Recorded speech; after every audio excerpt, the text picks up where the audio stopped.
going to be hard to break you away from your new toys. So as you can see, the board president, E. Bolton, she was not kidding. We are investing in you. We value you so much. We know that you need tools to use in your daily jobs, and so we're excited to be able to give you these tablets. So how many of you guys like the tablets? Pretty cool. Very happy, exciting to have them. Want to let you know that for the upcoming school year, your students will also be receiving tablets to be able to use in the classrooms, and so there'll be one for every student at grades 7 and 8. Isn't that great? I know. We're moving into what is current reality.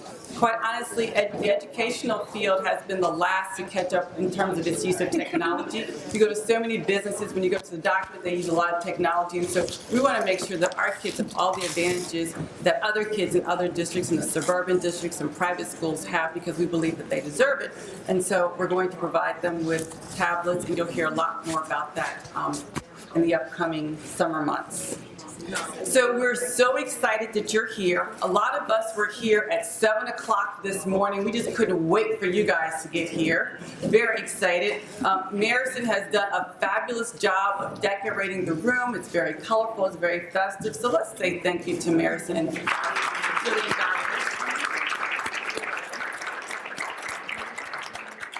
So we're so excited that you have decided, you chose to spend the next 3 days with us as we talk about our high school initiative.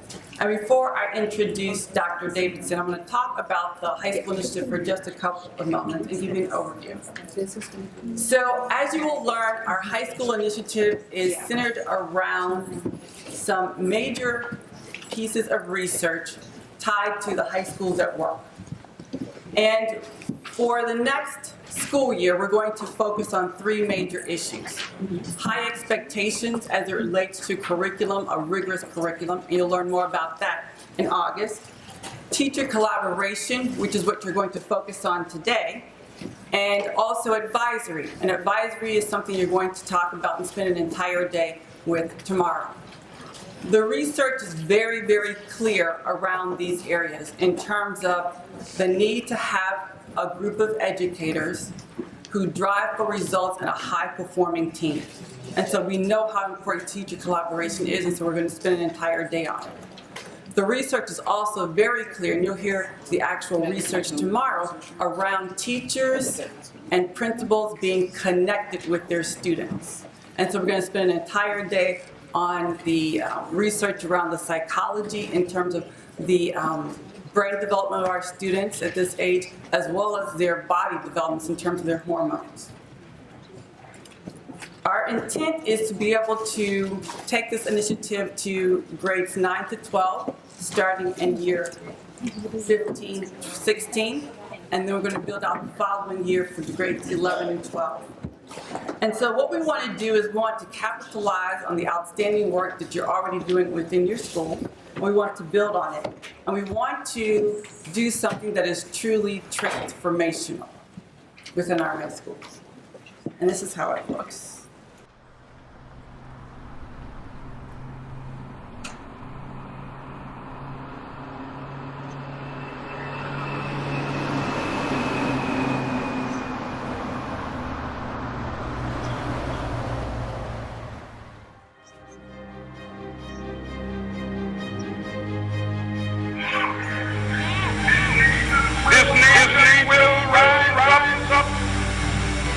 Live out meaning of its creed.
So we want to light a fire. We want you and encourage you to be daring, to do those things that you've always wanted to try, but for whatever reason you didn't. Now is the opportunity. We know that this work is very hard work, and we're here to support you all along the way, to provide you with the resources that we believe you will need, and we'll collect from you what you believe you'll need in order to do this job well. This entire initiative is big, but it's actually a part of a vision that the board has laid out for our district. And the board has been working on this vision for several years, and it started with, quite honestly, if you think about the facilities master plan and all of the new schools that we've built within our districts, recognizing that our kids need state-of-the-art technology facilities in which to work and be educated. It also can be seen through the increase of advanced placement courses and dual enrollment offerings. We are probably one of the only districts maybe in the country that offers the ACT for all 11th graders at no cost to the students. That was a part of the mission and the vision for the board. The board also supports blended learning. And so as you can see, this initiative is only a small part of the work that the board has been doing over the last several years. So the next phase of our work is to establish a world-class educational experience for our students, for all of our students.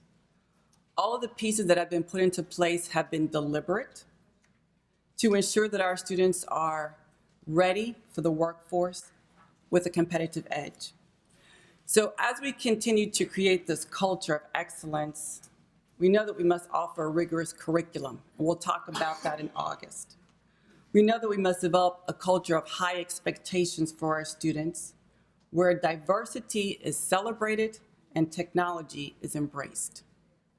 So today we will begin making connections and building relationships. As a matter of fact, our time over the next 3 days will all be about connections. We want you to connect with one another. We want you to connect with the students. We want you to connect with the curriculum and also connect with technology. All these connections will better enable our students to connect with their future, their tomorrow, their way. So it's fitting to start our day off with Dr. Martin Davidson as we talk about building relationships as an academic team. Within your agenda for today, you will see the bio for Dr. Davidson, and I won't read it all to you, but I'll highlight some of his accomplishments because there are so many. First of all, he is brilliant. He is an absolute genius, and he is from the wonderful state of Ohio. Not Cincinnati, but we'll take Cleveland. Is that right? He is actually a professor at the University of Virginia's Darden School of Business. And if you know anything about the Darden School of Business, it is one of the top business schools in not just the country, but around the world. He teaches, he does consulting. He actually has worked on the Americas, Europe, Africa, and Asia. He is the author of a book. He has been featured in Harvard Business Review, International Journal for Conflict Management, and several other journals as well. In addition to teaching, he works around the country, around the world, with Fortune 500 firms, governmental agencies, as well as nonprofit organizations. He earned his AB from Harvard University and his PhD from Stanford University. So Dr. Davidson will work with us today as we explore how to create high-performing teams that drive for positive results through the case study method. So please help me give a warm welcome to Martin Davidson.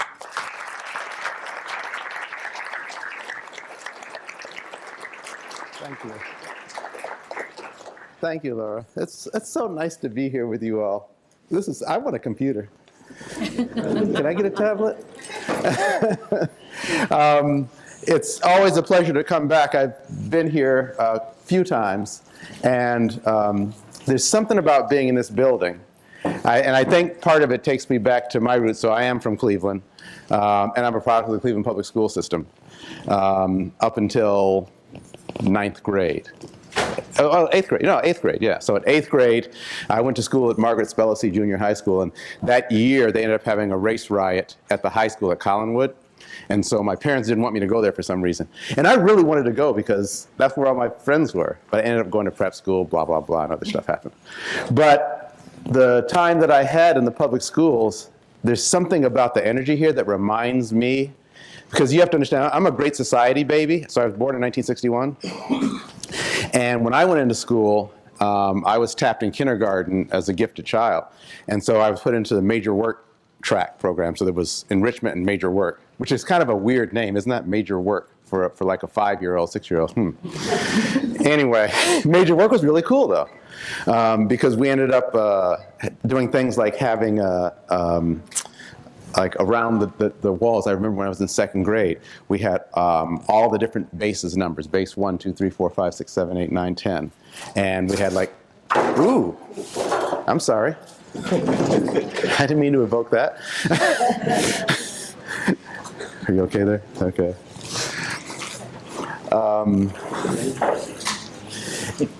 And all sorts of, actually, what do you call them? Simile, onomatopoeia, what do you call that? Figurative language. Figurative language? Okay, thank you. But all I know is we used to have the labels all around there. And it was just an amazing feeling, and I'm getting the feeling being here. And the investment in educating and doing something special. In fact, you all make me think about my 2nd and my 7th and 8th grade teachers. But I can only remember 2 of them. I wonder why. Well, one I had a crush on, so I know that one. And the other was my math teacher. I loved math when I was in school. So thank you for having me here, and thank you for being here. Thank you for choosing to be here. Because I looked at that one back there. I looked at all the other things you could be doing, staying in bed, sleeping, and resting, and so on. But you decided to come here, and you didn't even know you were going to get tablets, did you? No. See, that's what happens when you don't sleep and you come to places, you get tablets. So you remember that. What I want to do in our time together is I want to explore collaboration. I love the collab. That's very cool. That's very clever. Whoever came up with that, nice job. And I want to explore teams and how you work together and what that means. And I'm going to have a little bent on this, which is leadership and team leadership, because it's not really about whether or not you're designated as the leader. It's about what's your mindset and how you step into your work, your collaborative work. Because part of what we think about and the way that we're always, and certainly when I'm teaching about this, I'm a leadership guy.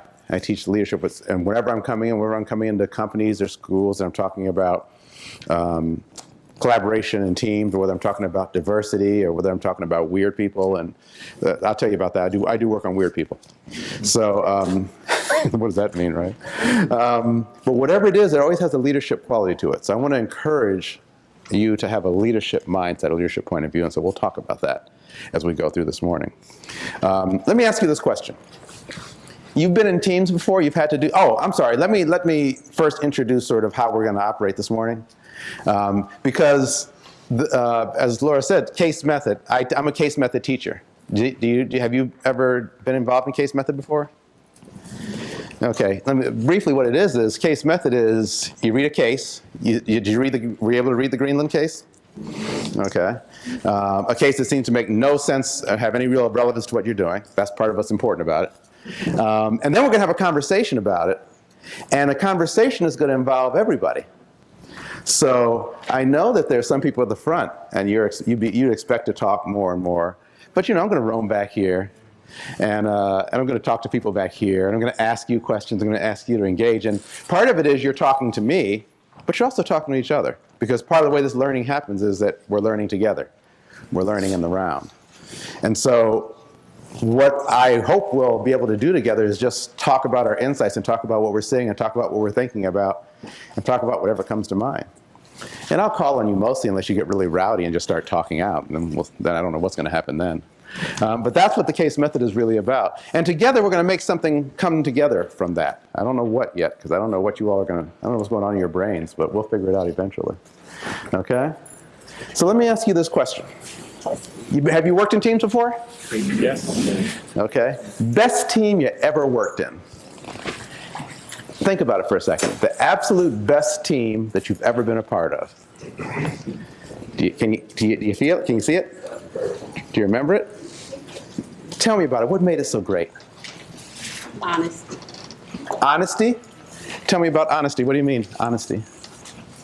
I think several different aspects of it. Being able to honestly communicate where you are. Strength, honestly communicate strength and weakness. Okay. So honest communication, honesty and strength. How does that match again? Honesty and strength, you're saying? To be honest about those things that you have. Then it's helpful to be more on being able to be honest about what your weaknesses are. But being able to share those strengths and weaknesses. Okay. And not being concerned about being judged. Non-judgmental. Okay. Okay. Okay. Thank you. What else? Yes. Having the same goals. So the team is working with the same goals. Same goals. Okay. So, come on in. So you all were aligned. You had a common set of goals that you kind of knew where you were going? Okay, that's great. What else? Yes, sir. Everyone wanted to be there. Everyone wanted, why? Just because it was something that everyone not only believed in, but had something to be created.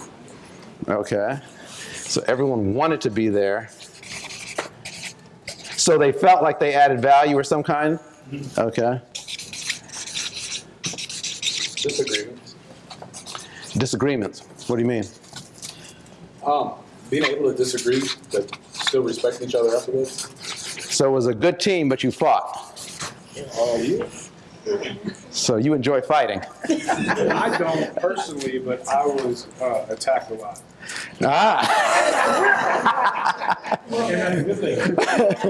So he doesn't enjoy fighting, but he likes getting attacked. Yeah, you like getting beaten up, huh? All right. No, disagreement is about the conflict and how you manage them, right? Yeah. Excuse me. Yes. What else? Yes. Unwavering support. Unwavering support. What do you mean?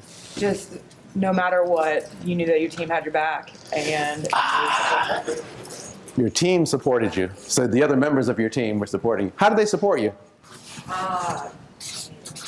in every manner. I ever went to them and had questions, comments, concerns.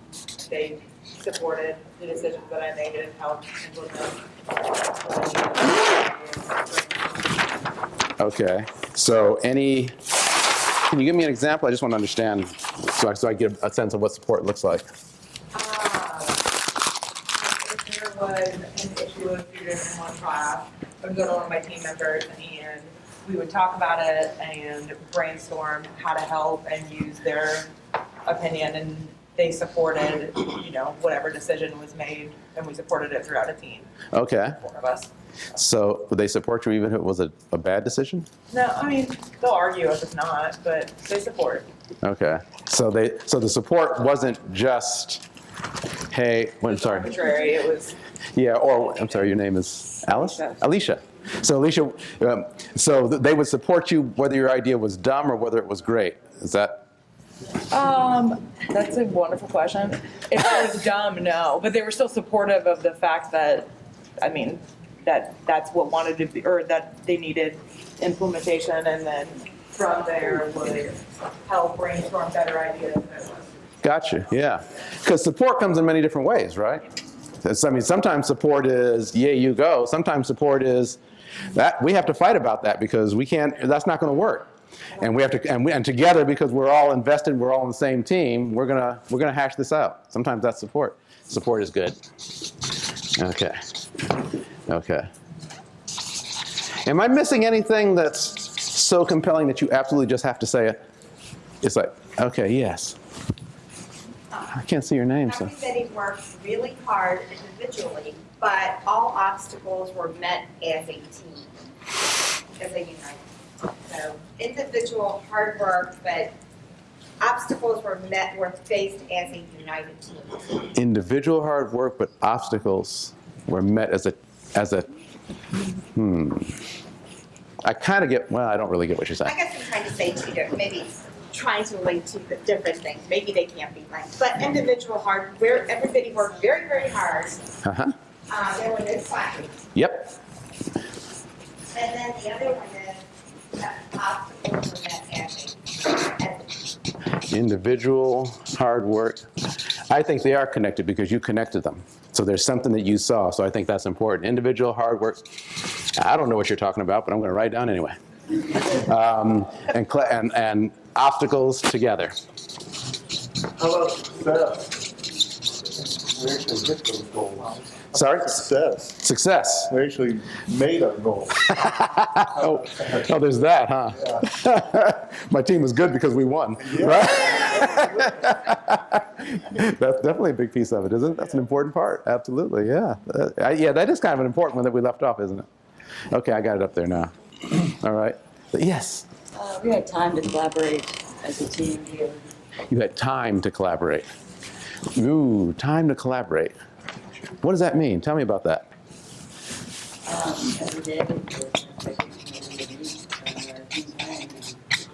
discuss individual students, student conferences, just you knew we were going to meet, which then gave us time to bond so that we would want to meet outside of the school day. But isn't that what doesn't a team always meet? There's only so many hours in a day, man. So sometimes you've been part of teams that actually don't spend much time together? Yes. Ooh, that's messed up. Okay. It kind of gets in the way of being a real team. Yeah, there you go. All right, good. This is a good start. Here's what I want to do. I want to spend a little time leaping into the case, but I want you to do something first at your tables. And that is, I want you to just talk among yourselves. I'm going to give you about 10 minutes. But I want you to talk among yourselves as you read the case about what were the important, interesting takeaways. What were the lessons that you would learn about high-performing teams and about leadership? Lessons you learned from that story. 10 minutes, please. You know, when we started, that poster fell down from the side. So I'm always paying attention to signs, you know? Like, why did that fall down? Why did that one fall down and none of the other ones fell down? And you know what it said? It said, no one can whistle a symphony. It takes a whole orchestra to play it. Collaboration, huh? Yeah. So let's talk about this for a little bit. And I'm going to show, I want to get us started in Greenland. I want to give you a feel. Has anyone ever been to Greenland? No. No, you haven't. No one here has been to Greenland? Oh, come on, folks. You're missing out. Have you? You actually have been to Greenland? Wow. And Iceland? Oh, so listen, we have someone who actually has been to Greenland and Iceland. Wow, what's it like? Rocky and cold. Rocky and cold, okay. This is really rare. I almost never come in. I've landed in Iceland before, but I've never. I don't know. Greenland's just like a big rock, right? Yeah, basically, there's nothing there. Imagine it's pretty much like Cleveland. Oh, shoot. Don't get me started now.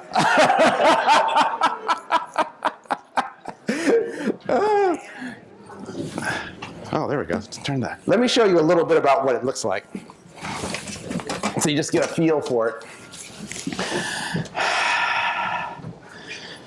Because it's a very interesting place. And it also sets the tone for our discussion, just so you get a sense of it. Because here we are, it's June, and it's nice. It's 90-something degrees today. And what's up with that, by the way? It's like, man. It took a long time for us to get here.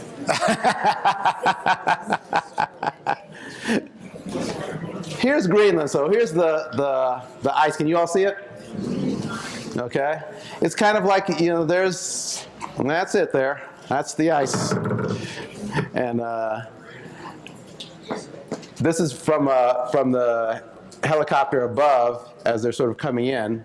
The airplane, rather, as they're coming in, so you can sort of see sort of a shot of it above. So here's the island.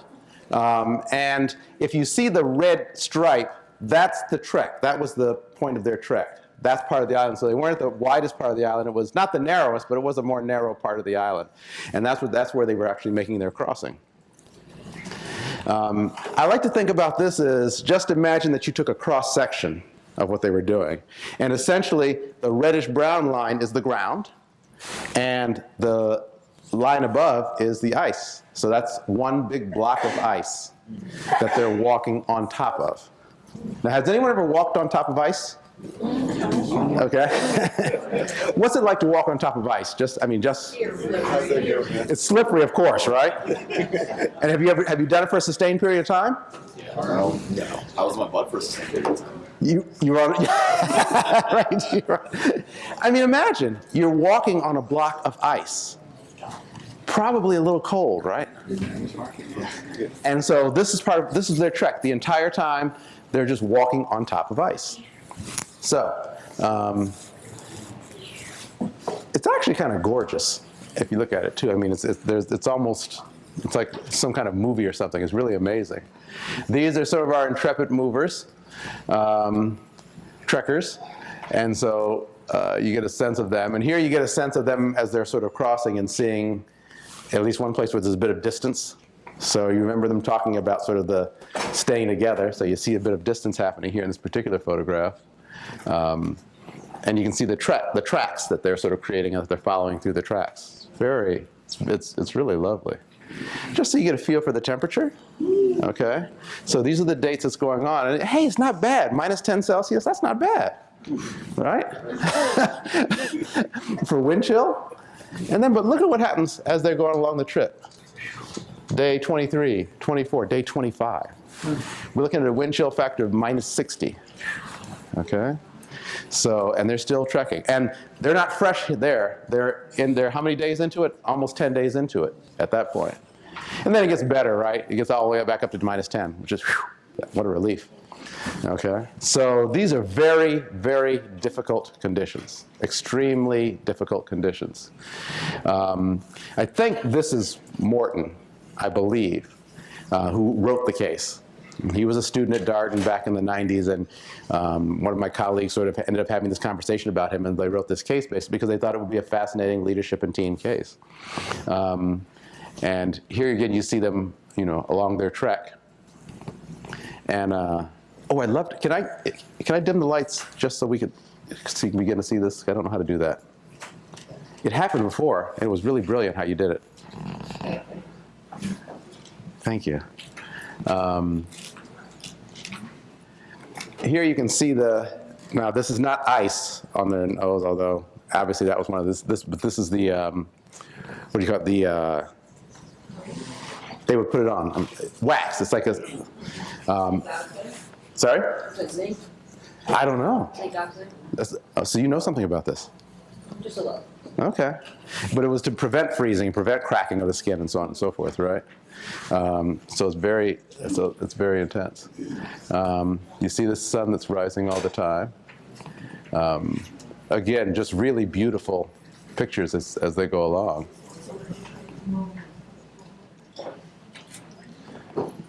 Again, note the distance. You see someone there on the left-hand side of this. So there's a little person there and then a person here up front. So they've really sort of strayed apart a bit as they've gone along.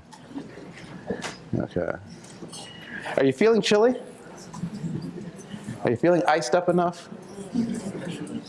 Okay. All right. So let's talk a little bit about lessons learned. You had a chance, by the way, I gave you a little time to talk because part of the case method is you read the case, and I know not everyone may have had a chance to read the case carefully. Don't worry about that, that's fine. But then you have a chance to talk together in your teams just to get some ideas. Now we're going to talk as a whole for a little while. And I'm interested, I'm going to go to the back of the room because I want to get started with people back there because I'm worried that you feel neglected and that you feel left out, and I don't want that to be the case. I want you to be included. So, oh, there's one other thing too, which I always forget to tell people. It's called the cold call. You familiar with the cold call? Yeah. Okay. So Nola, Lessons learned. What came up for you as you read this and sort of were one of your takeaways?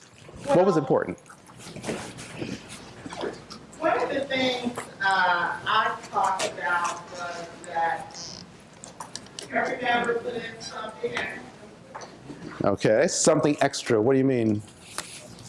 Well, it's more like if we were together in our team and we were talking, everybody had a purpose, I guess. Everybody had their skill. Okay, so a team ought to be built with everyone having a skill, or? Everybody has their own strength. Okay. We utilize their strengths to become better. Okay, so it sounds to me like there's a couple of things going on. I don't think this one's going to work very well. That's not going to work. See, you'll be thankful for what you have, right? Okay. I don't like that either, though. Let's try another color. I'm retiring blues. Ha! Okay, so identifying strengths. Nola, is this right? Yes. Okay. Hey, Nola, does everyone always have a strength? Yeah. Really? Okay. So everybody has a strength. Have you been in a situation where you sometimes have a team member who seems to have no strength whatsoever?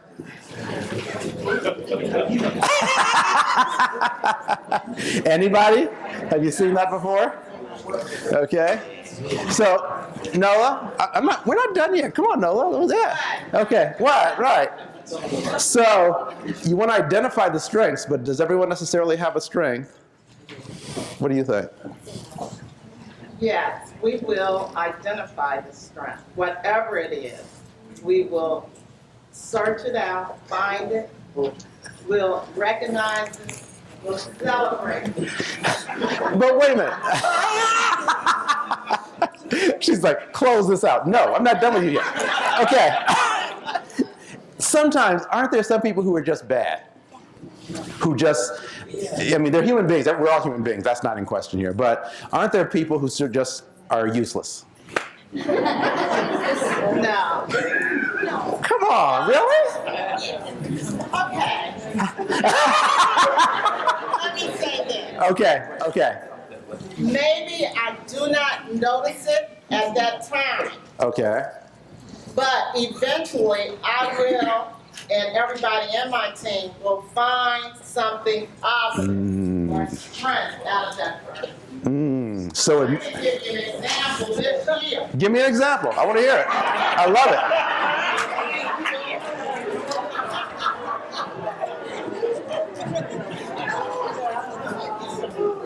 Give me an example.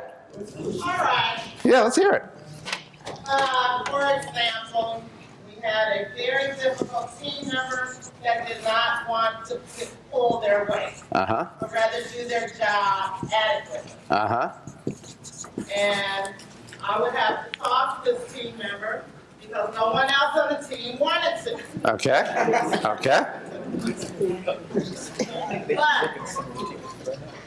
And this team member decided that they were going to leave us Okay. because They were going to exit the team. exit the team, the school, everything. Uh-huh. And we were like, yeah. After talking to me so many times, Yeah. this team member decided to stay. Huh. I thought about it, and I said, this team member had a strength of being positive about the students, school, our team, no matter what. I mean, I would have to talk to him consistently, Uh-huh. but he never let it show. When he was talking to me, he'd always come back and say, I'm sorry. This team member would come back and say, I appreciate that you let me know. Yeah. So this team member had a strength of being positive. That's an amazing story. I mean, seriously, do you get that that's an amazing story? Why? Why is that such an amazing story as you hear it? Why? She didn't give up. She didn't give up. That was right on this person. What else? Why else was that story pretty powerful? Yeah. Because as educators, we have to believe, I need to believe that everybody has something. Yeah, okay.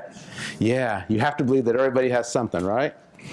Yes. And it's easy to get bogged down into the negative, especially if a kid's a kid, team member, whomever. Right. It's difficult and makes your life a little challenging. It's easy to get hooked on the negative and forget about the positive. Right, I know. Nola, I'm just curious. Oh, Jerry, what were you going to say? Down the road. Were you the person? No. Okay.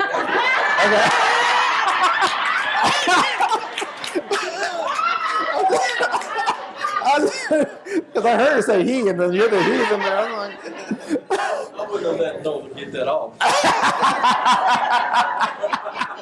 But down the road, we believe that team member is really going to be a benefit to us. Yeah, The hardest part, and my part in it, was when he came to our team, I tried to explain to him that he's new. Mm-hmm. So he had to earn his spots. I was trying to tell him, like, look, you can't come into a team and try to tell them how to run their show. Their show is already in place. Yeah. So I was new with him, and I'm saying, hey, whatever the team say, I'm gonna ride with the team, get on board. And he fought it, and so he paid the ultimate price. But Ooh, this sounds rough. he's going to benefit us In the long run. in the long run because he was nurtured. But we were honest. Yeah. Sometimes we were really honest. Yeah. Let me tell you part of what I hear in your story. And this is such an important piece because I want you all to think about yourselves. Let's take her story and let's build it up. I want you to think about yourselves, and here's a principle that I want you to carry around. And actually, I don't know if anybody's ever read, you may have heard the story, but I don't know if anyone's ever read Malcolm Gladwell's books, Blank and Tipping Point and so on. But there's a story that he recounts there, which is a true story, about a surgeon in the 19th century. The guy's name was Semmelweis, Semmellwiss, I think. And what was interesting is that this guy was a doctor in a hospital in Europe. And they came into a place where essentially there was a spike in mortality rates of babies, of childbirth. So babies were dying at childbirth. It got so bad that it came to a point that it was safer for a woman to have a baby at home in the 19th century than it was to come to the hospital. Okay, 19th century, right? Home, nasty. Okay, and so the question was, they couldn't figure out what was going on.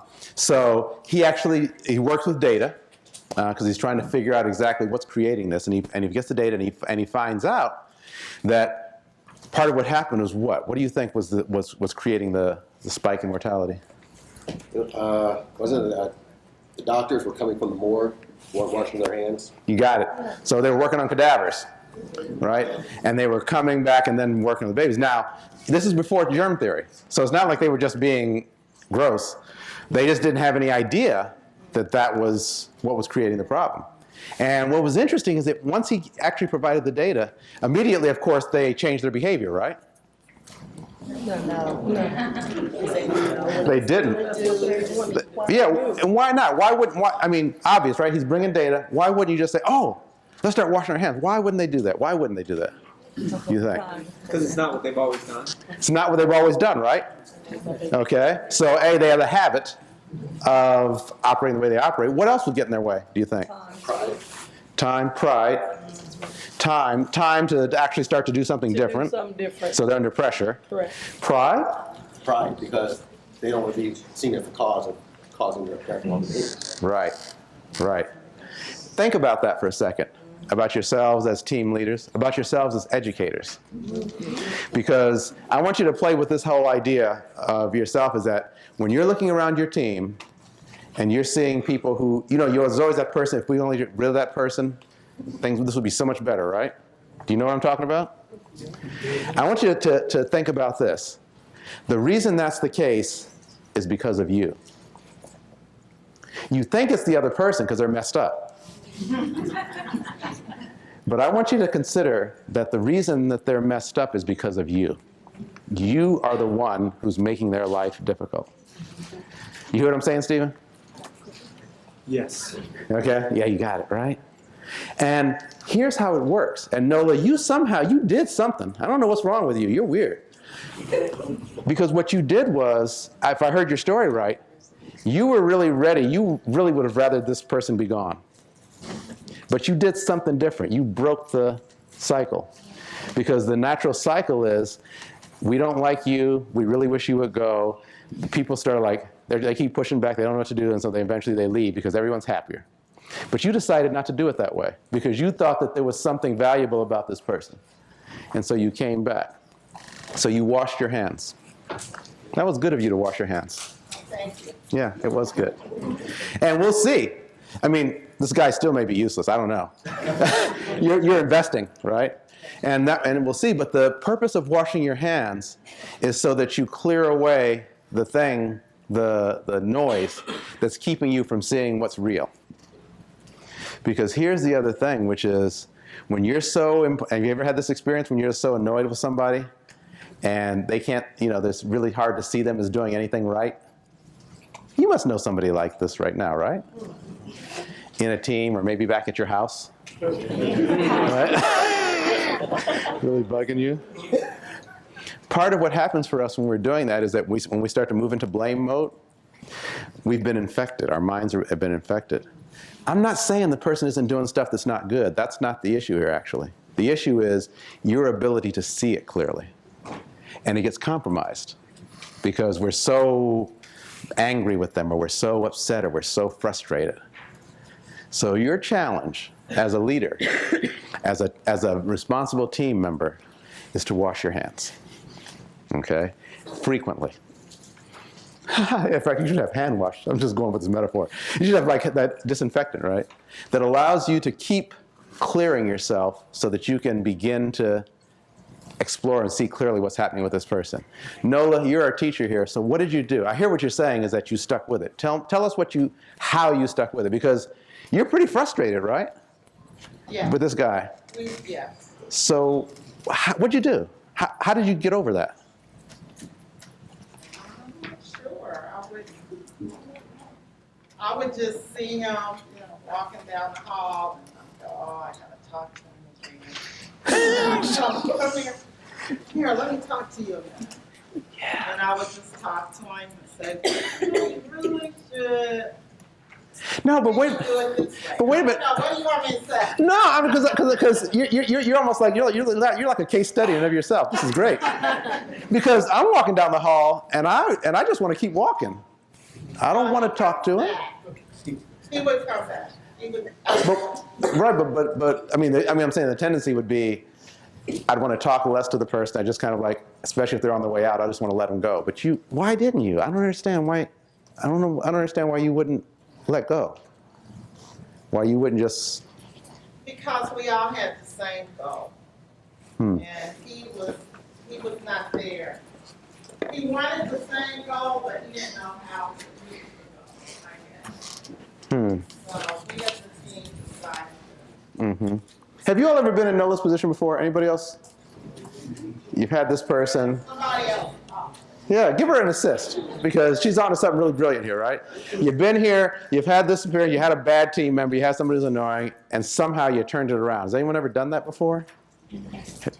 Or seen someone do it before? How? What happened? What made the difference? How did you turn your mind away from, man, I just wish this person would go away, to, okay, let me just go and see if I can bring him or her back in. Okay, let's go here and then come back to you. Yes? The bigger picture. The bigger picture. Okay, what do you mean about the bigger picture?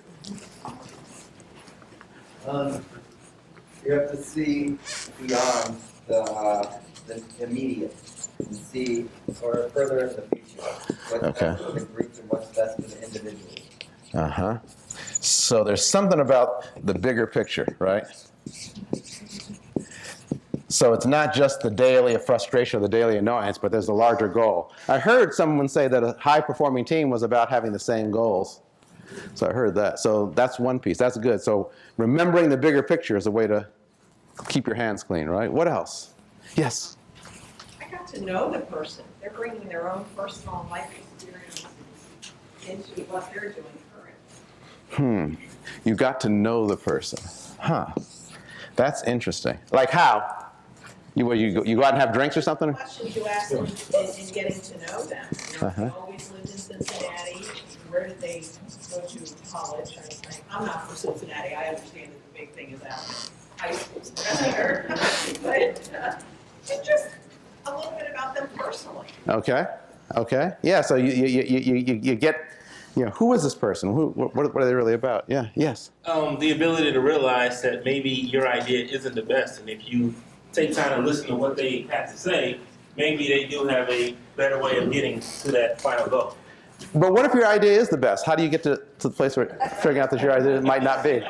Well, if at all possible, see if there's a way to give a part or an aspect of their idea to embed into yours, and that way you're making sure everyone is feeling valued. Okay. Okay. So it's something like, my idea is the best, but I'm pretending like it's not? Or is that what it is? Or Not exactly. I mean, maybe there's how do I say it? Maybe there's some part of their plan that may work. Otherwise, you can just say, thank you for your input, but maybe we'll try that next time. That's right. That's right. Exactly right. And then it may be hidden, right? To Noah's point, it may be there and you don't see it, but maybe it's there, and so you're opening yourself up to it. Interesting. Yes. Does the person actually understand what the goal is? The person may not be understanding what you exactly expect of them, and they have full understanding. Mm-hmm. Does the person understand? Right. So they may. It's possible to say something, but that person may not be interpreting it the same way as you are. Right. So they could be moving in very good faith, moving forward. They just have a misunderstanding of the goal. Or if I'm following Antoine's point, you could have a misunderstanding of the goal. Isn't that freaky? Right? Because that's how you wash your hands, right? What if I don't have the goal right, and this person actually has some wisdom? So sometimes can't you have the goal to go backwards? Have the goal and go backwards? Yeah? Right. Or this is what we want to accomplish, and these are the steps we can go. Sometimes you have to look at the goal. And then step back. That's right. That's how you move forward to accomplish what you're trying to do. But then you got this person who's just wrong, and they just misunderstand. Right, misguided, right? You need to get them to get on the same road. Yeah. You need to get them to see a detour, or we see a detour, so we ought to be on the same road. And negotiating that, right? It's something about negotiating what is it we're about, right? And establishing what it is we're about, which, by the way, is very useful to do earlier than later. And I think we get to work on that a little bit together, too, in terms of your own teams. But yes, I guess I'm going to start with her because she's in the middle. I think sometimes it has a lot more to do with it's not so much the message, it's the delivery. And so I think establishing a language with your team is important. So because sometimes people's message gets lost through their delivery. Okay. So people's, you mean you say people's, who are you talking about? Someone on the team, whoever the problem person is. Yeah. Sometimes it's their delivery of the message, not the message itself. Ah, okay. And so the solution then is to get them to talk right? Is that the? Well, to establish a language with your team so that everybody uses the same type of language when they're speaking about things that have to do with the goals for the team. Okay. And to me that's more of the common goal stuff. Common goal, but also common language, right? Okay. Goal language. You all are hitting on some very important stuff here. Yeah, different doesn't mean wrong. Different does not mean wrong. Absolutely not. Absolutely not. And the question is, how is it that you negotiate the commonality? This is a fundamental reality around diversity, right? It's about. The leader is going to doesn't want yes men. He wants people to get different opinions. Yeah, but some leaders in this room do want yes people. They want I mean, I'm saying that because I think we're all human here. Are we all human here? Okay, good. Any aliens? Anybody's? Okay. And that is because part of us, some of us sometimes, we do want affirmation. We want people to just, and I'm learning this from having worked with teachers and educators. Sometimes you want people to just shut up and do what you say. Is that right? Yeah. I mean, and you know, it's that's real. That's real. But I hear you saying sometimes you can't afford that.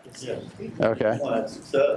Sometimes you got to push against that habit, right? Yeah, I think that's right. Yes. I think part of it goes along with getting to know people, but having empathy, being able to put yourself in their position. Mm-hmm. I don't think too many of us get up and say, I want to be the bad person on the team. Mm-hmm. Try to make that happen. That's right. Exactly. And you're right. It is connected to that getting to know the person. It is empathy. Essentially, here's the trick about that one, because what happens is when we end up with somebody who's that person on the team, in a very subtle but also real way, we stop seeing them as human beings. They become problems. It's also a place where stereotypes kick in, right? People like that are just always that problem. They always are just, they can't get along with the game. And the stereotype might be around, it could be race and gender, stuff like that, but sometimes it's around, these introverts, they never say what they have to say, There's always something like that. That's the place when we dehumanize people. It's very funny, I was just in Munich a couple weeks ago, and my friend and I, we went to visit Dachau, the concentration camp. And it's really powerful because you go there and you sort of say, what in the world would allow people to do this to another human being? And part of it is not seeing them as human beings, right? And that's an extreme place for what we're talking about, but it's exactly the same root. It's that person on the team who we just as soon eliminate. It's the same thing. And so the antidote is, how is it then that I humanize that person, that I see them as a human being? Kind of mentor them, like maybe build a bond, and maybe try to learn where they're coming from to see if it's that delivery. I know. But They actually think more like than what you originally believed. But they're so annoying. That's the thing. They're so annoying. And they're so counterproductive because we're all moving on the same place and they keep pushing back and they keep holding us back. How do you create the discipline to not just, It goes back to what she said. You have to find there's something positive about everybody. You got to find the positive. There's something, yeah. Some way to build some kind of bond, some kind of common factor, something you have in common. Yep. To start building. Something you have in common. This is a leadership practice. This is not about being nice. It's not about just pretending to be sort of like, oh, okay. This is a practice. This is something that you want to engage in leadership. It's the capacity to change your mindset so that you begin to see what's possibly productive. What can this person add value? How can they bring it to here? Now, the person may not be able to add value, but that's not the point. The point is, it's not them, it's you. It's how are you managing yourself, right? You know what I'm saying? Okay? This is very important. I work with leaders all over the world, lots of different people. Lots of people who are trying to operate in teams, who are trying to collaborate well. And one of the biggest problems that they have is themselves. So I want you all not to have a problem with yourselves. Okay? And so think about this. One of the skills. How is it that some people talk about it as positive intent. Benefit of the doubt, that's the word I'm looking for. Benefit of the doubt. How do I give this person the benefit of the doubt? And it's going to prove out whether they fit or not, and whether or not you'll have to exit them from the team. Sometimes that's the best thing to do, is to exit someone from the team. But before you do that, you have to give them the benefit of the doubt so that you can accurately see whether they actually belong on the team or not. Because Nola, it sounds to me like that if you had done that and said, man, I just wish this person would go, it sounds like you might have lost something, if I'm hearing you right. Is that right? Or potentially. Maybe the jury's still out. Yeah. Okay. I mean, I'll go ahead. Yeah, you're still open. Smile. She hit a good point. You gotta care about your team. Yeah. And so the reason why she was willing to talk to him was because she cared about him. Mm-hmm. Yeah. I don't know where that comes from. When he was thinking about leaving, he probably second guessed himself and said, well, I might not find anybody that's going to care about me and care about team. Even though they're not happy with it. Right. And again, keep thinking about this. I want you to think very tactically about this. I know that we're using words like empathize and care and so on and so forth. This is not a luxury. It's not a niceness. It's not a girly thing. Okay? For those guys who are sort of like, girly things. No, this is a leadership practice. This is something that you have to be able to do if you want your teens to operate in such a way that you help your kids and you educate your kids. It's not a luxury. You got to do this. Okay? You got to have that empathy. I mean, you guys know this. You're a teacher. You're educators. I'm not telling you anything new. I'm just reminding you about how to keep practicing it. Okay? Yes? What would have thrown me over is one of the things that she said is that the person was doing what's right for kids. That would have I would have noticed that, and then that would have been the thing that I would have built on. Even if they were kind of button heads with me, that would have been the thing that I would have noticed and maybe jump from there. Because that would be also the thing that would make me get them off the ship. You know, if you weren't doing right by kids. That's exactly right. That was the key thing, I think, that she mentioned that was. That's that larger goal again, right? Right. Yeah. And the communication thing, by the way, is important. I worked with a group of, they were a company. They were a company, and they were housing. They built housing. They built bathrooms. Okay. And so I was asking them, so what's your mission? What are you all about? What's your bigger picture? And they said, well, it's to make money. And I said, well, that doesn't really inspire people. I mean, it really doesn't anywhere. Even people who like money, it's not inspirational. It may be sort of like, this is what I want, but it doesn't inspire. And so they said, well, okay. Actually, they said, sometimes we laugh because we say, your number 2 business is our number 1 business. But you get that? But they didn't have anything that really compelled them. And then we started messing around and talking, and we got to that point of what we do is we create homes for people. We create places where people and their families live and thrive, and what people need is shelter. And then they started getting like, is that what we do? Oh, okay. There's something about how you talk about what the larger picture is. It's easy for you all. It's who couldn't get on board with educating kids, huh? That's the easy one. That's why I like working with you all. It's easy. That part's easy. You don't build toilets. But even so, you have to keep reminding. It's about keeping reminding the larger picture that's compelling, that connects. Tell me more. This is very interesting. Tell me more about what you learned from the case, from what you saw. What were some of the interesting, the important takeaways from this that you could apply? Yes? I think one of them for me was perseverance. Perseverance. Staying with it. Okay.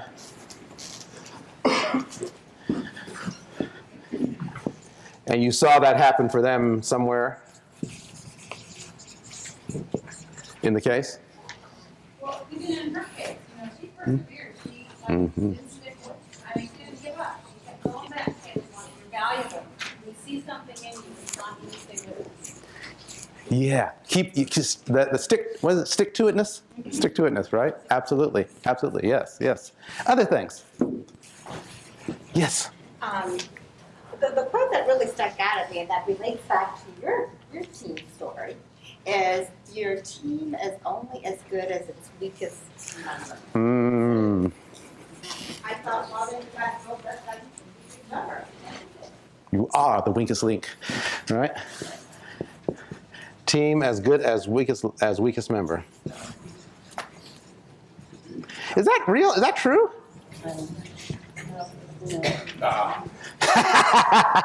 What do you say no? What do you mean? You don't think it's true? I think it is to a degree, but I don't think that holds back the whole team. Okay. I think a good team learns to work around that weak link, whether it's in a positive way or a positive way like where you help build that person up, or a negative way where you dehumanize them and you just move on without them. Because I just learned that earlier. I think a good team will not allow the weak. I don't think the weakest link is going to hold a good team back. I think they'll find ways around it and cope with it.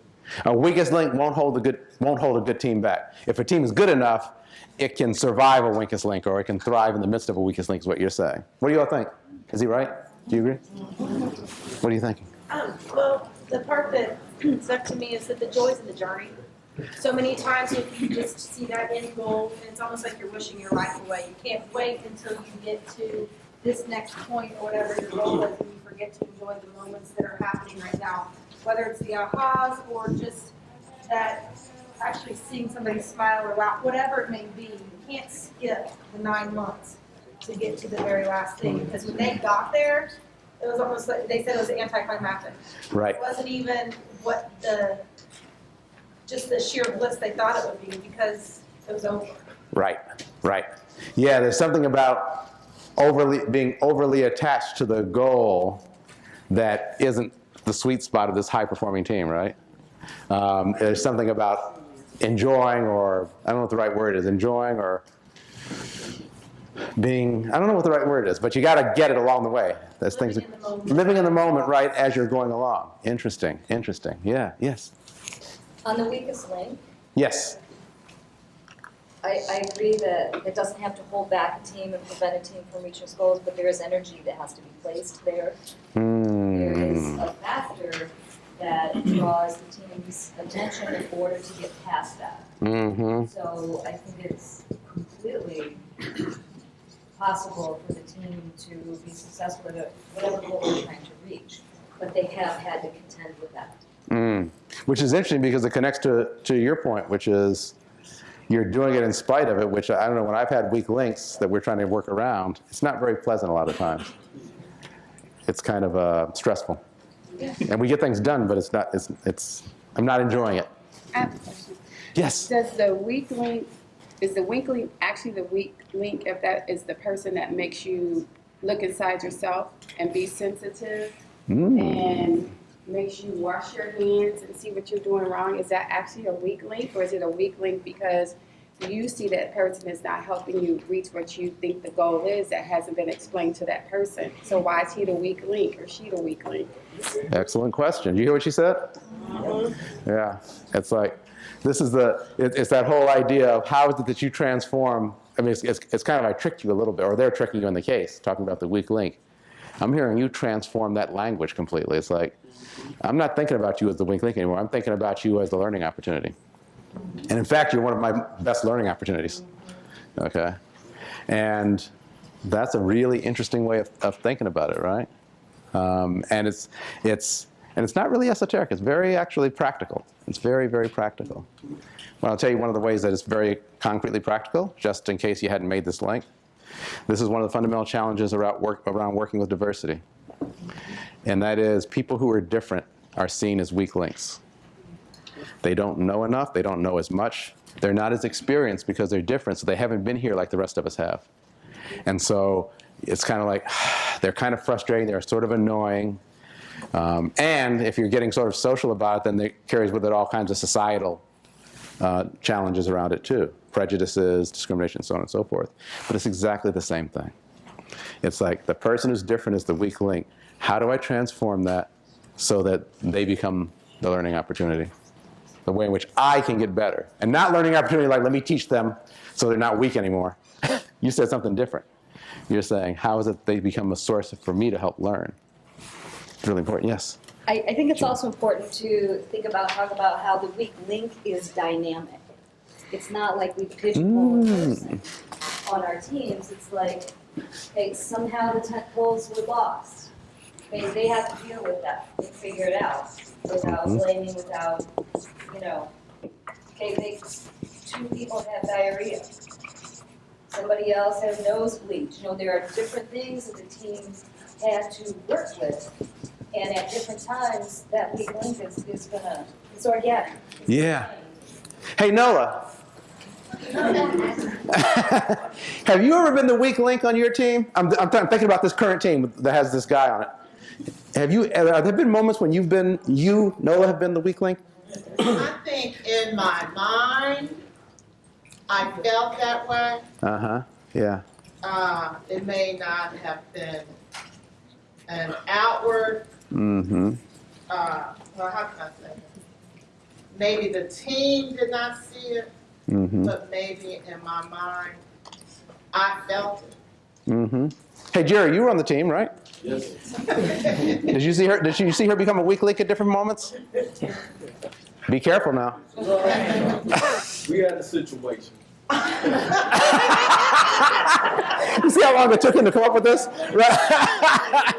Details of the situation, but I know she felt like she was the weak link. Yeah. So, you know, I took it upon myself to try so that she wouldn't feel that way. Yeah. And by the end of the day, she didn't feel like the weak link because she knew it was a situation where we had to discuss something with the principal.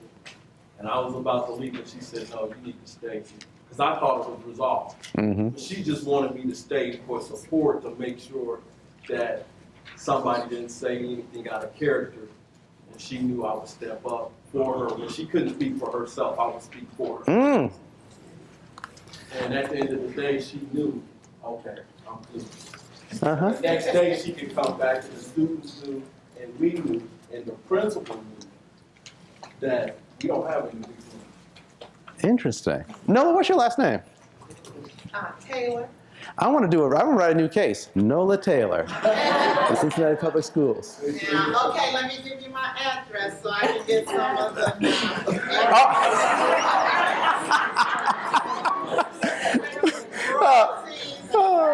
we can do something together. You're so cute. No. I take all the money. You don't get any of the money. No, but it's very, very interesting from a leadership perspective, a team leadership perspective, how you manage yourself. We really are trying to teach. Oh, even better. Well, see, that's another thing here. We were talking about the dynamic nature of the weak link. I guess sometimes there's a dynamic nature of the leadership too, isn't there? I know that oftentimes a team will have a person who's designated as the leader, but are they always the leader of a team? Nope. It can move, right? Nope. Dynamic leadership, right? Part of what happens with a team is that the leadership can move, right? Sometimes different people are maybe weak, and sometimes different people may be strong. And we got to learn how to take their lead, follow their lead, because they know what they're talking about. Sometimes even that weak person, right? Or that weird person. So that's great. I also heard something here. Gene, I don't know if you said it. I can't remember quite where it came from, but someone threw in sort of no blame. You were talking, was that Gene? That they held this whole thing at the team about no blame. I need to ask you a question about this. Sam? Don't ask me the question. I'm ready. You're the one who I want to ask, Sam. Okay. How do you not blame somebody when they're wrong? I mean, when someone's wrong, when they're doing something wrong, shouldn't you blame them because they did the wrong thing? Yeah. I guess you can look for ways to fix it or help them come up with a solution. Okay. So that they're not continuing on that same path of doing things wrong. Okay. So you can blame them and then fix them. To some extent. Okay. But they were operating with a "we're not going to blame" thing. I'm trying to figure out if this is a high-performing team. How do you get traction with not blaming people, especially when they do things that are wrong? You had something?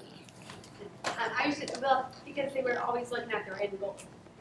Okay. You know, their end goal wasn't having a 10 that night. Their end goal was making it in a certain amount of days. So instead of focusing on what went wrong, they need to figure out what can we do to make it right to get that goal. Okay. Yeah, I think you're right.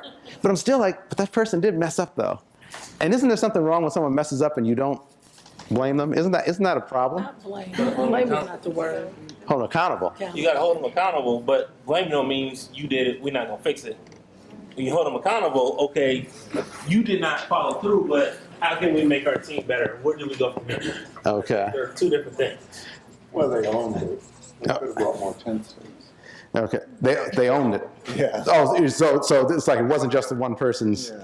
We could have brought more tent stakes. And could have brought more tent stakes, so it wasn't necessarily just that person, yeah. Well, I think we have to look at the context of the teams, though. I mean, here, no matter what the weak link did, it only affected that team. But in the context that we work under, there's teams, but yet I, as the principal of the school, have to look at the team, but I have to look at the individuals, because the weak link on a team can kind of be absorbed by the rest of the team members. But if that weak link touches 150 kids a day and ruins that day for those kids, and it can, one bad teacher can kind of ruin it for those kids. We all have had those teachers and know that happens.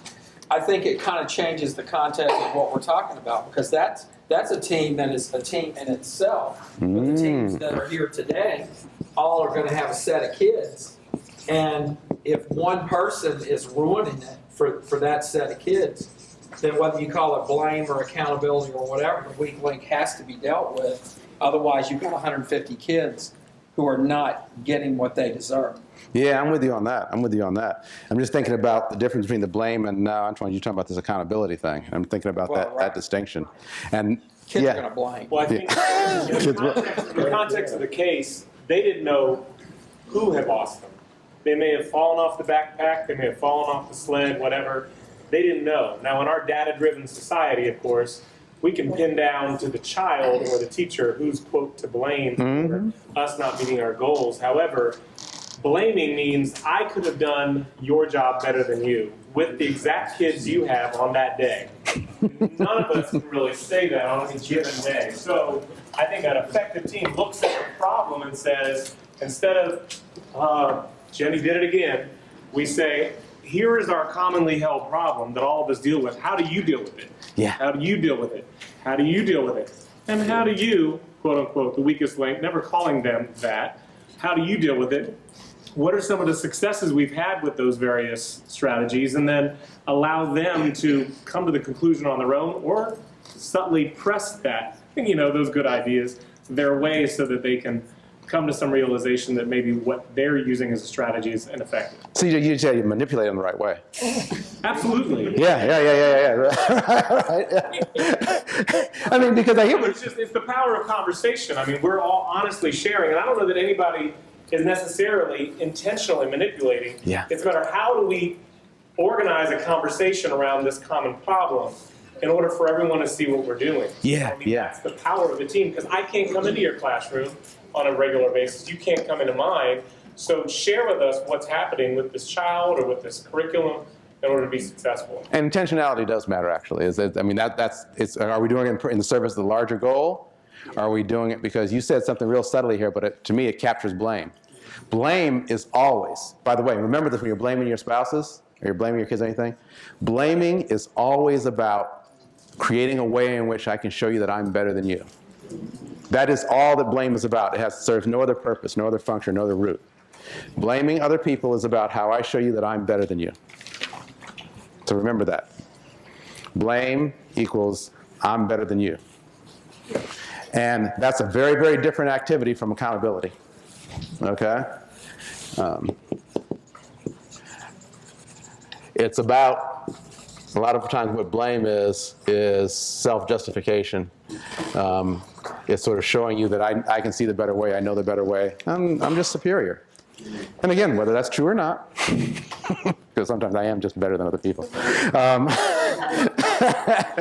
There it is, right? There's that little crazy. That's the crazy. Blame is really about that in a team context, though. And so, again, part of your practice is to diffuse that. It's like, it doesn't mean that's different from I have a certain skill that you don't have. That's not what we're talking about. It's that idea that in a holistic, global way, in an ego way, I'm better than you. Now, I know that most of you never have those moments, so maybe I'm just talking sort of crazy here a little bit. It's useless. But to the extent that you do have those moments, the practice is to diffuse that. Okay? Yes, Steve? Just one thing from the case also I thought was important was preparation. You mentioned it very beginning. And just that, I mean, it took 13 days or however many days to cross Greenland. but they climbed 50 mountains preparing for it. Yes. So they got frostbite preparing for this journey. Not just on the journey, but preparing for the journey. They went through real situations that they knew would train them what poles to use, what skis to use, what various methods to use, how many supplies they would need for a given day. I mean, that was real preparation, and I think it's easily applied to our situation in that even though we don't have a year in this 3 days to kind of live out, we don't have 50 mountains to climb in this 3 days, but we have last year that we can reflect on, and for some of us, 20 plus years that we can reflect on and say, are the poles I've been using the best poles? Right. Are the skis I've been using the best skis? Are the things that I can learn from what I've done, the frostbite I experienced this last school year, that I can make changes in the coming year? Are there ways that I really loved how through that preparation they learned to rotate who was in leadership, who was first, because whoever laid the tracks was the most exhausted at the end of a given day. Yeah. So how often do you do that? Because that's something we can learn from our past successes and mistakes in order to apply to the coming years. Absolutely. And by the way, so you all are going to be operating in teams. That's part of what this is about, right? And these are brand new teams, right? You don't know each other, is that right? Really? You know each other? We think we do. And you know each other, Stephen, to your point. You know each other how? How do you know each other? Work together. You work together? Okay. And you work together when? When have you worked together? You don't know what I'm talking about, do you? I take it you've worked together in the past. Have you worked together tomorrow yet? Have you worked together next week yet? Have you worked together next year yet? I was hoping somebody would say, yeah, because I want to get this time travel thing down. It would be very cool. You're different. You're new. You're always changing, right? Moment to moment. And so the question becomes, how is it that you're creating a way in which you, just like you said, we figure out how it is that we work together, who we are, and how we are a team, that requires intentionality. You ever been in a team where you had a task, a time? I think Antoine was talking. No, you weren't talking. Pressure, time pressure. Were you saying time pressure? You ever been in a team where you had a high time pressure? Yeah. Okay, and you got thrown together as a team and you had to do stuff? I was thinking about doing that to you this morning. I decided not to. Thanks, appreciate it. It would have been fun. It would. That stresses people out. It's fun. Yeah, for me, yeah. Yeah. I mean, I'm watching. I'm not doing it. I don't do that. But time pressure oftentimes pushes us to forget the key things we have to do. The key things about setting our goal, what it is we're trying to achieve at the beginning instead of in the middle when we're under stress and we've departed. You just do that in the front end. What is it we're about? And I heard someone talk about honest communication. That's a conversation that's not about, okay, what do people think I ought to say that I should do or that I care about, but what is your real agenda? You got to be able to have that conversation. And that's part of the preparation, to me, of a high-performing team, is that you have that conversation, you have that discussion. Do you do that on your teams? Do you always have that kind of, what are we here, what are we about? Where is every single person, everyone talks, everyone sort of contributes and uses their voice? Do you tend to do that? A lot of times you jump into doing the work, right? Yeah, so that's a challenge, because you need to do it. I'm going to give you a set of best practices before we part this morning. But before I do that, I just want to make sure that I'm not missing anything. Am I missing something in terms of important lessons learned from the case, from the conversation? Things that really stuck out for you? Because we have a good, okay, I have a couple of here. So I heard Eugene, so let me hear Lily.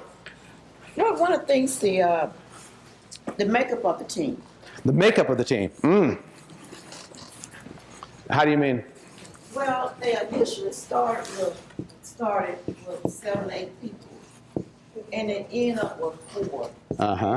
Their selection as to how they want to accomplish. Some people felt, I guess, the ones who were not that it was a part of the team. They sort of dropped out the wayside. So, and the ones who remained on the team, they were really truly dedicated to what the goal that they had set forth. That's right. So you have to part of it is the design. Sometimes we end up with people who sort of keep us, or detract us from what we're trying to achieve. We end up because they sort of wander that way, but sometimes when we pick them, they were the wrong person to pick from the very beginning. It was one of the interesting, there was a book called Good to Great, and it was a book about companies that actually moved from being very good companies to being really outstanding companies. And the question was, what is it that characterized those companies? And one of the things that characterized those companies that's relevant is when they would hire people and find people and bring people on the teams, they were very careful about making sure that the person was the right person. The language they used was, do you have the right people on the bus? If the bus is where you're trying to go, do you have people on the, the right people there? Because the thing was, if you had the wrong person, and there, again, we're talking human beings now here, we're not blaming people, but you have the wrong person, wrong set of skills or whatever, it really messes you up. It makes it harder for you to achieve what you're trying to achieve. You have to have the right people. And I know you don't always have control over the people. Ooh, what does it say? What does it say? Ooh, what does it say? Individually, we are one drop. Together, we are an ocean. Ooh. Ooh. Okay. Let's get that up there.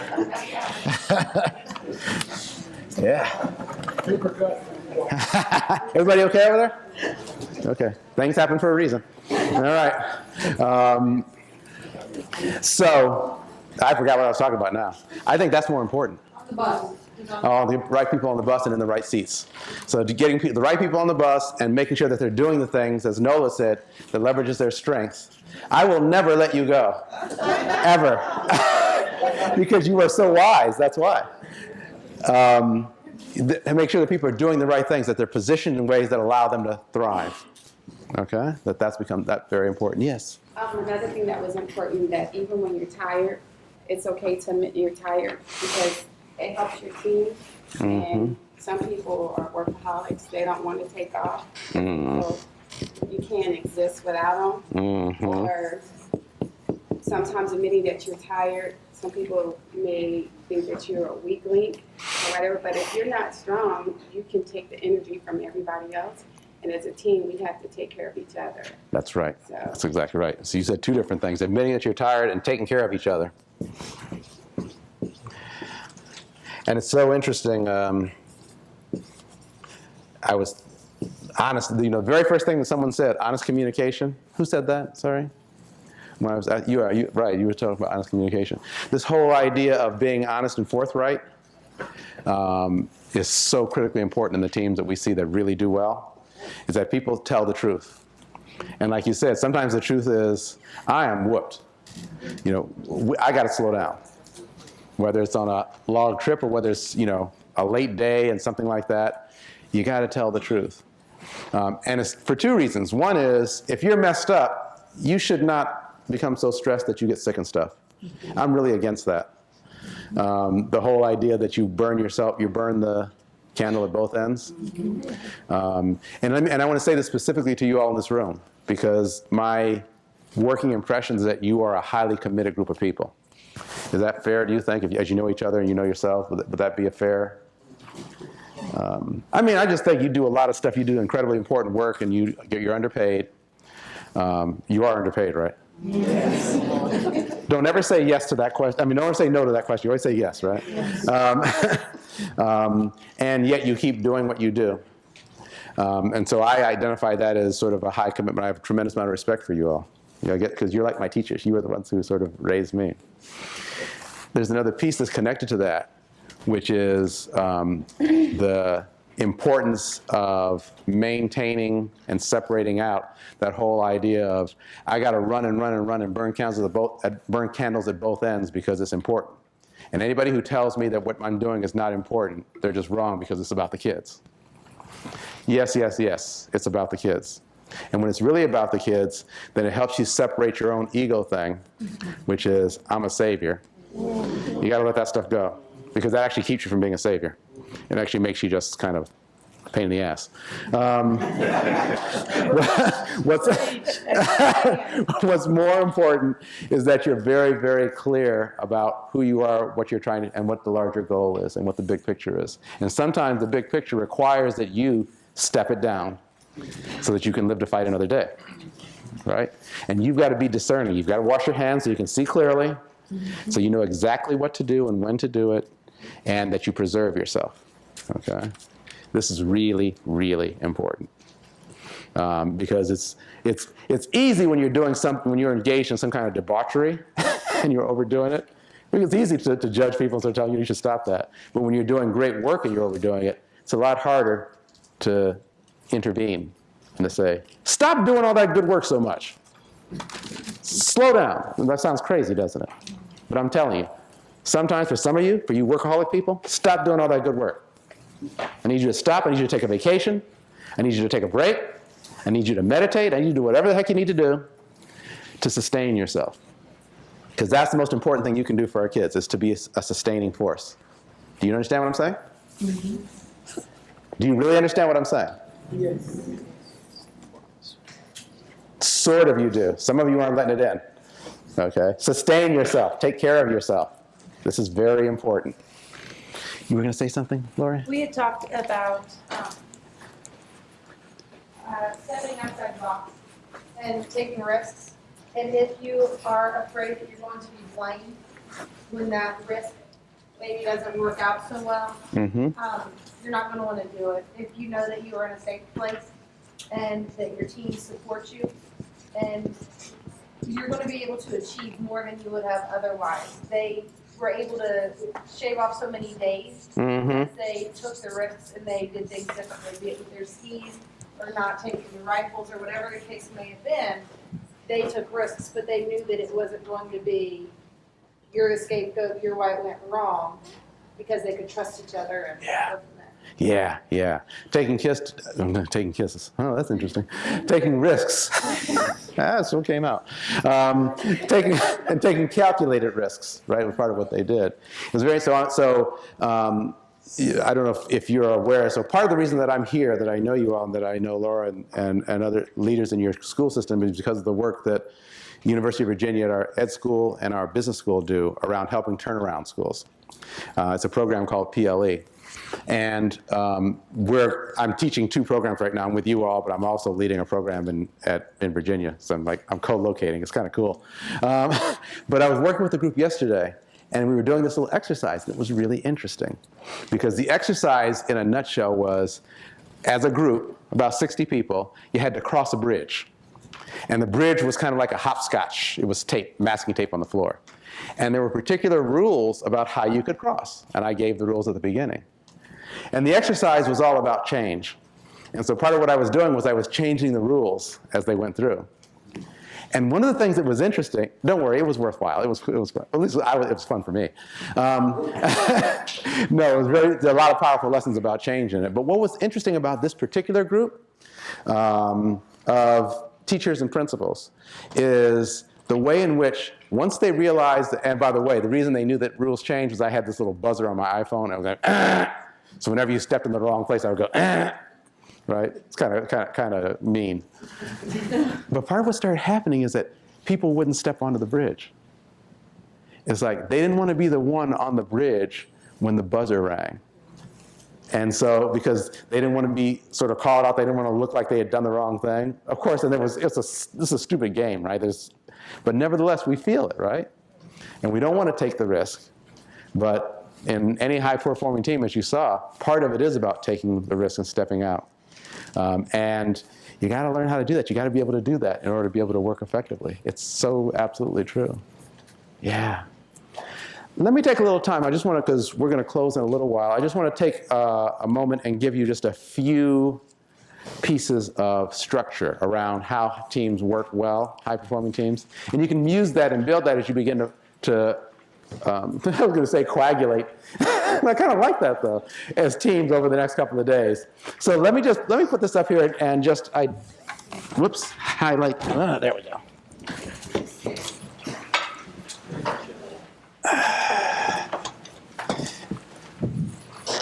Okay. It's not that, there aren't that many concepts that I want to share with you, but the ones that I want to share I think are pretty important, and I'd love to. Can everyone see? Okay. All right. I was asking you about your best teams early when we first started. And you captured a number of characteristics, and I like that because organically you know what worked. I wanted to step back now and sort of deductively talk about what we know characterizes real teams. By the way, this isn't necessarily the recipe for a successful team, although real teams managed well become successful. But these are the 7 characteristics that I want to highlight that are very important if you want your team to really work collectively as a team, as opposed, for example, to a group or a dictatorship or somebody's ego trip. You know, I have a lot of people who just do whatever I say, you know, whatever. These are real teams. And we saw some of this in the case. Shared leadership. In real teams, leadership does in fact rotate. Different experts pop up depending on what's happening and what you're doing.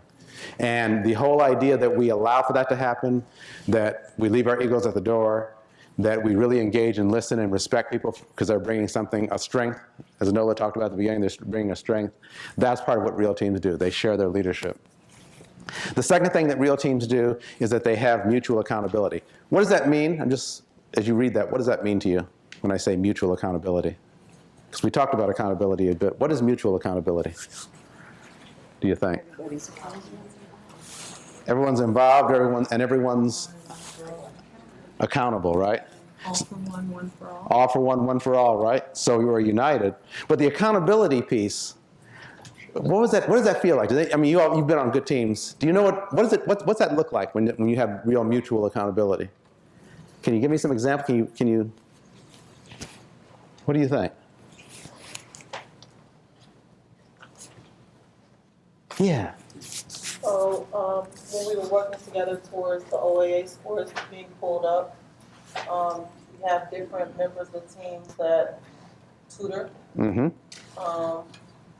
Everybody throughout the building does the work. Mm-hmm. 10th grade teachers, 11th grade, we take our planning preps. Mm-hmm. We bring in outside sources. Everyone works towards that goal. Mm-hmm. Right, so you're aligned in that way, right? And because you're aligned, mutual accountability, what that really means is, who haven't I talked to yet? I need somebody I haven't talked to. I can't see your name tag. What's her name tag? It's Kenda. Kenda. What it means, this is the easy one. What it means is when Kenda and I are on the same team and we have mutual accountability, Kenda can come to me and say, Martin, you said you were going to have this report done and it's not done yet. Man, we need you to move on this. And I can go to her and say, Kenda, you said that you were going to have your name tag out. You didn't put your name tag out. I need you to put your name tag out. We are accountable to each other, right? And we have the right to say to each other, hey, come on, step it up. You know what I mean? And that's okay. In real teams, that's okay. You can do that. And it doesn't mean that we won't have our feelings hurt once in a while, but that fades. That's not important. We have a bond. We're good, right, Kenda? So we're all right. So when we hold each other accountable, we can do it. Real teams have that quality. They have that mutual accountability. They have a specific team purpose, and that team purpose, most importantly, is developed by the team. Okay? So what that means is you have a conversation that allows you to agree on what it is you're about, what you're trying to achieve. And let me say this is very important. Oftentimes, most times, even if someone gives you something you're supposed to do as a team, that's not the same thing as this, right? We do this all the time. We've developed teams for our students, right? And we call them learning teams. And the purpose of the teams is for them to use each other to learn the different classes that they're taking and to help each other get better. That's our purpose. That has nothing to do with what they're really doing, right? And because some people come on those teams and they really want to learn. Some people come on those teams and they want good grades, and they just want to use the team to make sure they get good grades. Some people come on the team and they want to have fun. They don't really care about the learning. I don't mean that in negative. They're saying their real goal is to have fun. Some people get on the team and they're just like looking for ways to get off the team. They hate it. Those are 4 different goals. Okay? And so whenever you come together as a team, please, please, please, always have a conversation about what your actual purpose is so that it's all out there. That means, by the way, that everybody's voice is heard. Everybody says, hey, This is what I'm about. And you'll talk about it and you'll align, but everybody's got to see it. Anybody introverts here in this room? You're not real introverts. You raised your hand. I'm a high introvert myself, actually. On the Myers-Briggs, I'm a super high introvert. Oftentimes, speaking our voice is not the thing that we particularly want to do, whether it's in a team or in a large room like this. And one of the practices that's important if you want to be a real strong team is that we introverts, you have to step up and you have to speak. You have to articulate what it is that in this case, what your goal is, what you bring to the team. It's very, very important. Okay? And I feel you, everyone in the room, especially those who didn't raise your hands, I understand. As introverts, I understand that the tendency and the habit is not to do that. I have to tell you, you must break muscle memory on this, okay? You have to speak up. And you extroverted people, you have to shut up a little bit probably, so that they have some space to talk, right? But this is very important. Everybody has a voice. Everybody has to have a voice. Okay, collective work products, that came up here. Real teams have collective work products, not individual products.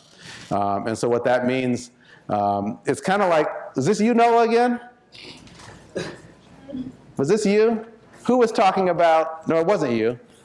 Who was talking about, where was it?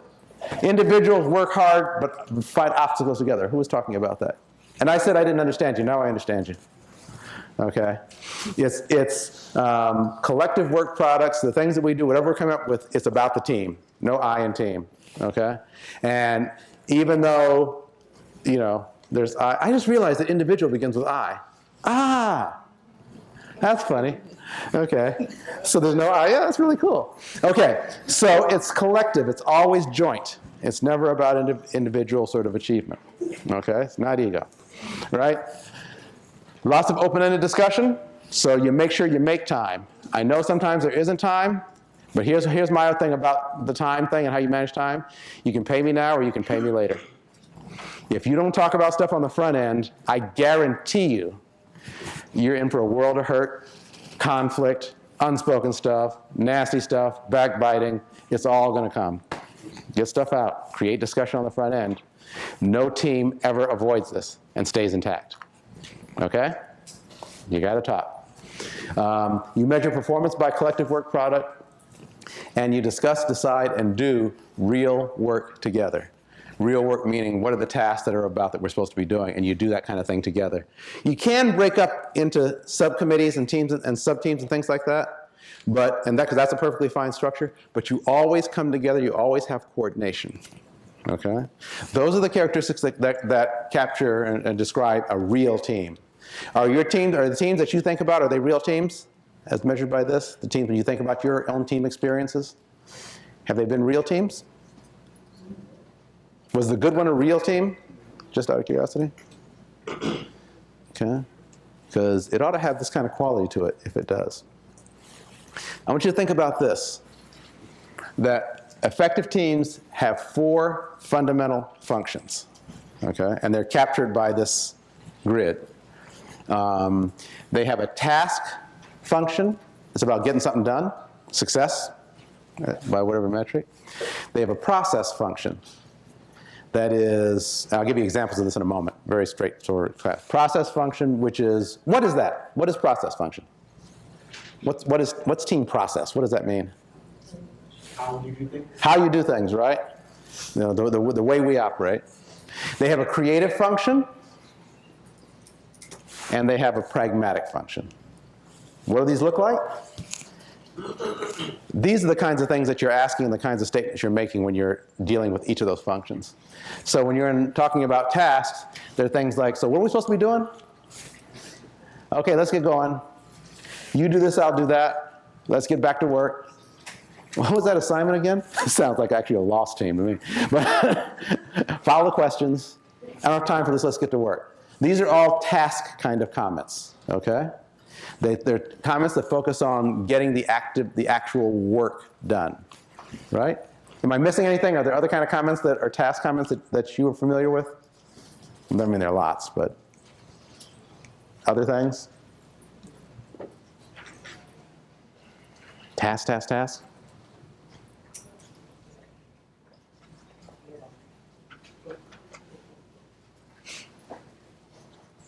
I'm just waiting. Just do it. Just do it. I was waiting for somebody to say, Martin, move on. That's a task comment, right? Keep going. Test scores. Okay. Very useful for a function change. Process comments. This is what they look like. Why don't we talk about what's upsetting you? Wait, I think we should hear Bob out. That assumes there's someone named Bob on your team. If there isn't, that would be a very weird thing to say. Jane, what do you think? Why don't we take a break and cool off? I notice I'm upset when you're late.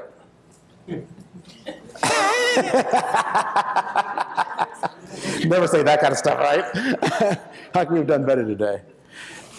Do you do this enough in most of your teams? Most teams don't.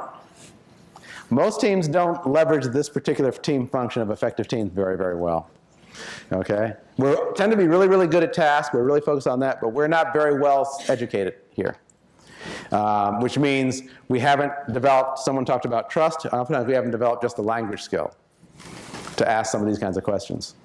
So it's something I want you to work on, to be thinking about how is it that we sort of check in on what people are doing, okay? That's going to be an important piece. That's the process comments. Here are the creative comments, okay? I wonder what the opposite would be. What if we tried it in a different way? But this new approach is going to be a better way. What are the kinds of measures could we use? Suppose we started from the back. Someone said that early on. Yeah, you were just saying, what if we started from the end and then move forward, right? I mean, from the end and move backward. Let's see how many we can find. Okay, effective teams are always about surfacing something that is part of the synergy of the reason you come together as a team is because you can do something better than you could do as individuals, right? That's part of what teams are all about. So part of this is about how as a team do you become creative. Now, one of the ways you become creative we talked about, it's making sure you use the outliers, the weird people. I was telling you, so I'm writing a book on weirdness, and I'm interviewing weird people in companies all over the country. Would any of you be reasonable people in my study? Yeah. And it's interesting because there's part of what I'm trying to understand is what's the experience of weird people who actually thrive. When you're really strange relative to the people around you, but you really are successful in what you do, and your teams are successful, how are you doing it? I'm very interested in that. But whether you're weird or not, and by the way, we're all weird. It's just a question of how well do we actually articulate our weirdness. But whether you're weird or not, the question becomes, how is it that you bring that into the team? How is it that you surface creativity, surface new ways of thinking that allow you to solve problems that you couldn't solve as an individual? Okay? Do you have problems that you're going to need to solve as a team? Okay, like what? Just like what kinds of things are you going to be thinking about when you're sort of forming your teams? What kind of dilemmas, what kind of issues are you going to have to be cogitating? Student attendance. Student attendance. Is a problem. Yep, meaning students not attending, right? Yes, sometimes that there are coming, but most of the time. Okay. Student attendance. Yeah. Absolutely. Okay, what else? Other things you're going to take up. What else? I need something from this table. What else you have to deal with? Problems. Maybe some behavior. What kind of? Behavior problems. Behavior problems? What, students just acting up? Yeah. Yeah, okay. And the question would be, how do you control it? How do you manage it? Okay. What else? What other dilemmas are you going to have? Mindsets, what do you mean? Well, if we're now doing one-to-one technology, we're going to have to change how students learn.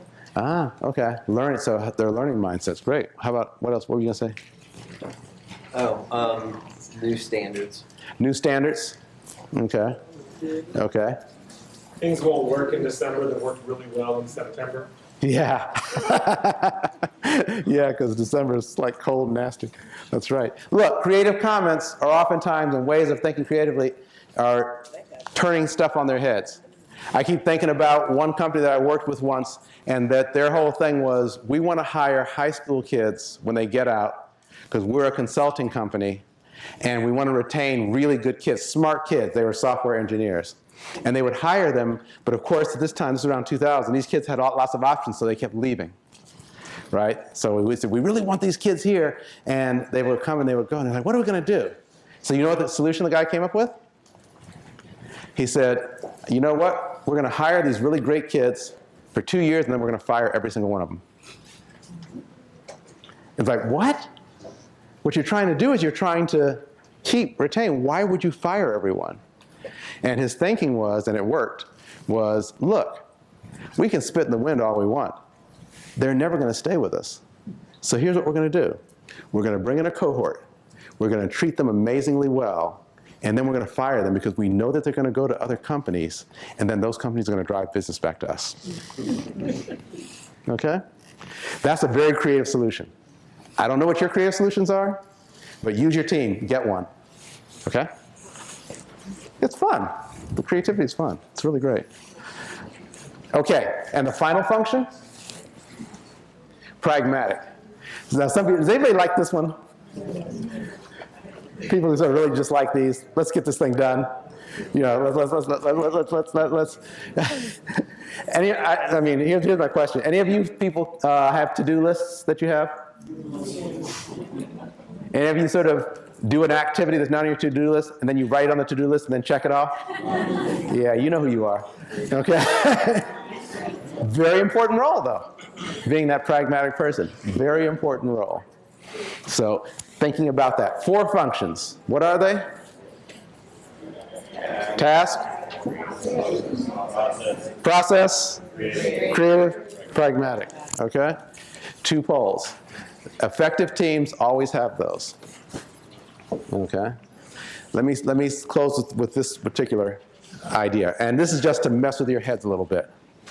And the reason is because for doing complicated and important goals like you all are trying to achieve, which is educating our kids to the best of our abilities, this is so critically important, not only because it is, but I really began to appreciate it once I started traveling outside the US and saw what was happening to kids in so-called underdeveloped countries. And I'm in India, and we go for a Teach for India, built on the same model, but a Teach for India. And we went to visit them, and it happened to be a holiday, a state holiday. And so we end up going to this place, and it's a courtyard, and their schoolhouse is kind of this cement brick kind of, not brick, but concrete, you know. And the kids are outside because it's a little warm that day. And on the state holiday, the kids are in school, and they're learning their lines to Shakespeare's As You Like It, so that as they prepare for a play. This is what's happening to education in the rest of the world.